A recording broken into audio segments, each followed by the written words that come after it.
วงไตเฮาในพันกว่าพันมาเตียวเงินมันหายไหลผิดแพ้กันจัดแดกกันอำหักแก้ขอดเงินมันไหลสิปอ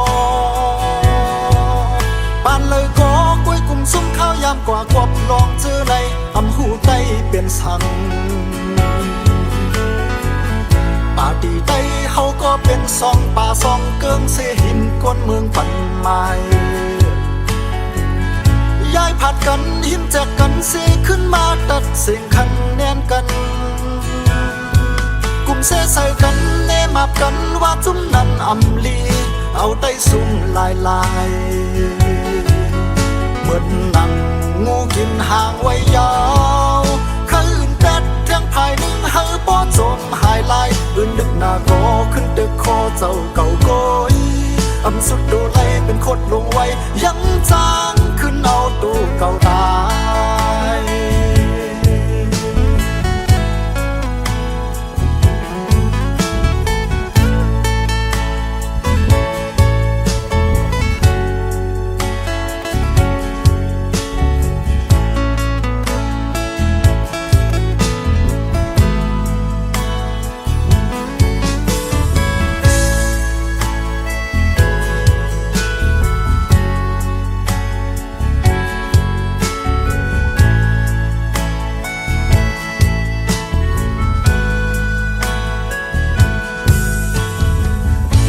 วงไตเฮาในพันกว่าพันมาเตียวเงินมันหายไหล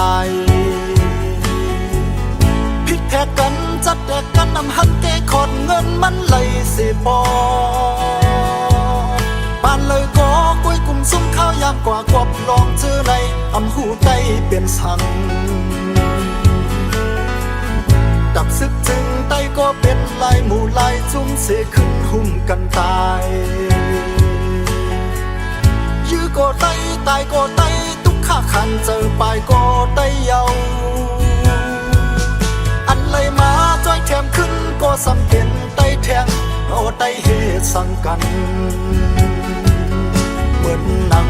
งูกินห่างแต่ยาวคืนแปดเที่ยงภายหนึ่งเฮาป้อจมหายลายลืมซ่อนว่าเป็นเนื้อนังเจ้าเก่าก้อยอำขึ้นอื่นใดเป็นพดลงไว้ยังจางคำขอเจ้าเก่าตายเหมือนหนังงูกินห่างแต่ยา